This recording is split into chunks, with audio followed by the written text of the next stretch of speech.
Good evening, everybody. My name is Luke Evans. I'm the CEO and founder of ChugaChanga. This story really started as a startup. We started back in last January of 2014. My teammates Marcus Gander and Adam Kaiser. It's a three-man team we've been developing since. The seed of inception came in 2010 when I was introduced to the superfood chaga from the head chef at a restaurant I worked at with. To learn more about what chaga is, it's a medicinal mushroom that grows off of birch trees. Now, we hike up in the Adirondacks in Catskill School. The main health benefits attributed with chaga are immune support, its antioxidant potency, and the fact that it's an adaptogen. The immune support comes from prebiotics as opposed to probiotics, which are in the form of long-chain polysaccharides which modulate your immune system, having your body reach homeostasis.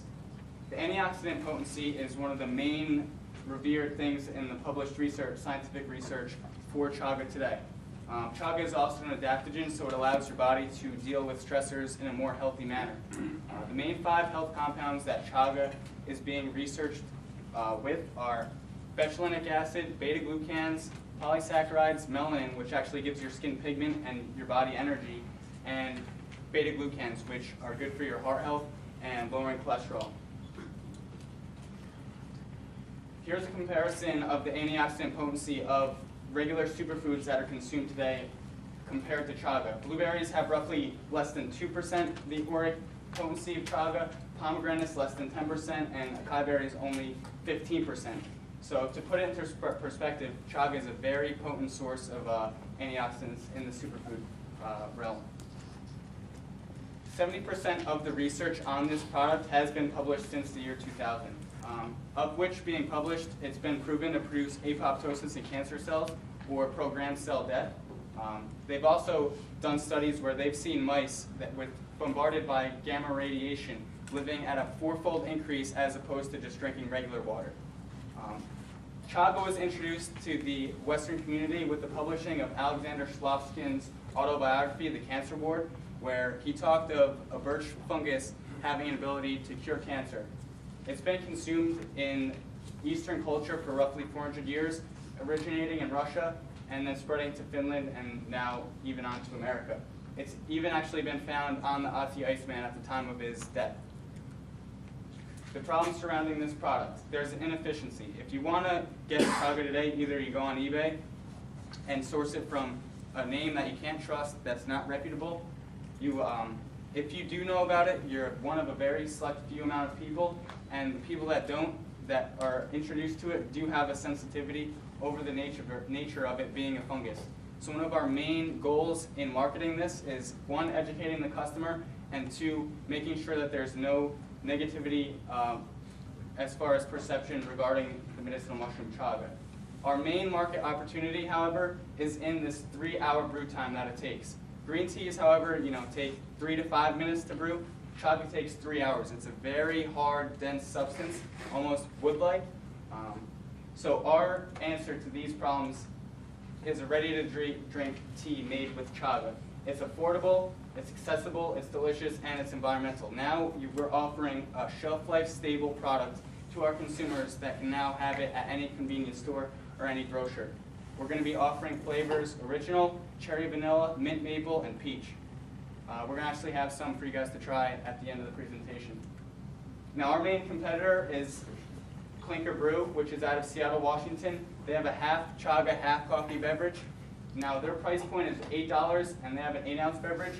Tree Tea's price point is going to be roughly $3, and we're going to have more product as well, with a 100% chaga base. It's all natural, and it's going to be under 75 calories per bottle. Now here's where chaga fits in the ready-to-drink functional beverage market. Right below us is functional beverage like kombuchas or yerba mates, where they have the health benefits, but they're also very, very pricey. Our main ready-to-drink, just regular tea company is Argo for their innovative designs and packaging. We use Snapple as the common denominator, and the more utilitarian, cheap tea options, Lipton, Fuse, and Nestle in the lower left quadrant. Ready-to-drink tea industry is $5.3 billion a year annually.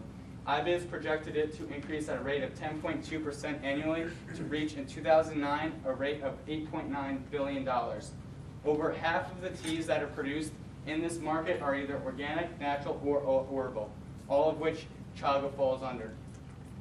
Currently, we're working with private landowners with land lease agreements where we're collecting products from their land and paying them a flat rate for harvesting the products on their land.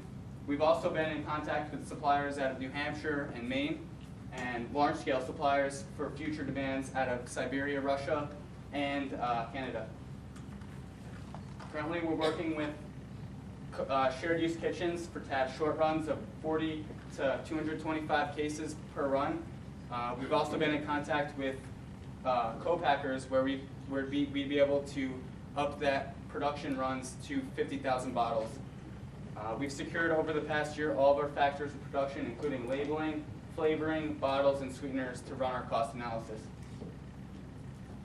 A breakdown of what it's going to cost us to make this product in the facilities that we've done. This is a cost analysis off of those short runs, so the costs over time will gradually decrease. They're going to be a little bit higher than this. I'm going to explain in the future slides. Our revenue model lies in our ability to effectively source and produce these ready-to-drink teas and ship them out to different businesses and retailers in the capital and the tri-state region. Our target market is going to be in millennials. These are the people that embody and value a healthy and alternative lifestyle and envision sustainability and green for the future of the world. Our main target customers are going to be young adults, household owners, and multicultural families. The main key drivers for the ready-to-drink tea industry are innovation, exotic flavors, and health benefits, all of which we tailored our product design platform for. The reason our costs are going to be roughly higher than what was in the previous slide is because of the Unity project. And this is a main differentiator for ChugaChanga. We plan to donate 1 tree for every bottle of tea purchased. We plan to have in the future a clicker coordinating our point of sale with a ticker on our website, so it's going to have a countdown of how many trees are being planted from our product being bought, so the customers have the feeling that they're actually having the influence on the future. Our main counsel over the past year has came from Albany Center for Entrepreneurship, where we've developed our business model canvas as well as our executive summary and our business plan. They've helped us with our pitch practice as well as various other aspects in entrepreneurship and development. Through Cornell University, we've received our scheduled process. We've worked with their food research lab to be able to set up a scheduled process to commercially produce our recipes. Through the startup series, we've networked with many different local entrepreneurs to be able to gain insight on past entrepreneurial experiences and how to move forward. My main areas of expertise I've been a chef since I was in 9th grade. Food industry and reform are something that I revere very deeply. I'm going to school for business, so my other duties include cost analysis, finances, QuickBooks, and also internal structure management. Mark, he's played a huge role in our IP as well as our design website. Adam's our Photoshop and design guy as well. Thank you.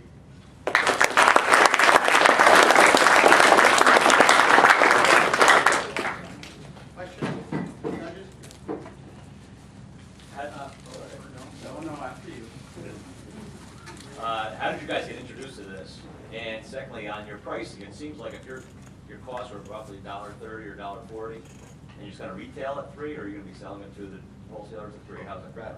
I was introduced to the product from the head chef at the restaurant I worked at with. He's also a nature head. We went hiking all the time, and he's the one that introduced me to it. As far as our price points, that's going to be our target retail price, MSRP.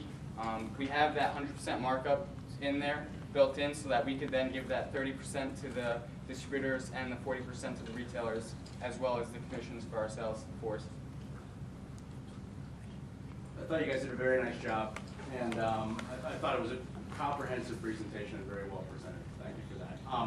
But what I think you've skipped over, just at the very beginning, is you did mention something. You said if you know about Chaga, you're part of a select few group of people who know about it. So, I mean, to me, right off the bat, that seems like a huge challenge. You talked about getting the chaga and distributing and all that kind of stuff, but how do you identify customers and educate them as to the product itself? That's something that's not just going to be done by us. We want to be the forerunners of it through ChugaChanga, but it's something that's gaining large-scale attention through different outlets. Actually, I don't know if you guys have heard of the movie Divergent. The key actor and actress in it, Shailene Woodley, she had actually this week published a couple different articles revering chaga, and she actually incorporates into her daily diet. How does the fungus grow, and can it be farmed, or how do you ensure that you're going to have a good supply of it? It can't be cultivated. There's no sure, steadfast way to actually cultivate it. However, our ability is in the reap that we're getting per pound. We're able to produce currently, with what we've sourced through the past year, over 1 million bottles worth of chaga. But how finite is it? I mean, It's abundant. It grows here in the capital region. It grows anywhere above the 45th latitude where birches are. Is there any denigration of the chaga after it's being processed and shelf life? Actually, there is a shelf life on it. Our product is good up to 18 months. It may be shorter than that as far as a quality standpoint, but as far as the deterioration of the health compounds, there's actually the reverse of scientifically published, where over time the antioxidant potency in the chaga increases. It's actually, it's actually been proven to, when you brew it and say you let it dry in the sun again, it will start to reproduce those same compounds in the product as well. So if you heat it up, We simmer it. actually has more property. I'm sorry, what was that? If you heat it rather than serve it cold, does it get more? When we brew it, we do heat it, so it's at a simmering. We have it at a low boil, just enough to be able to extract the compounds out of it.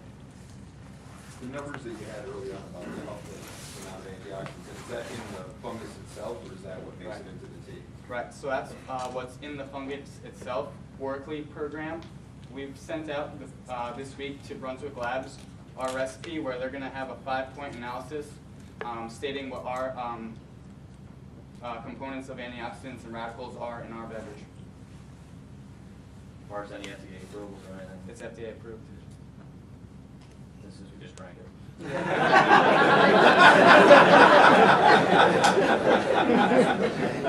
Should have asked that before. Glad you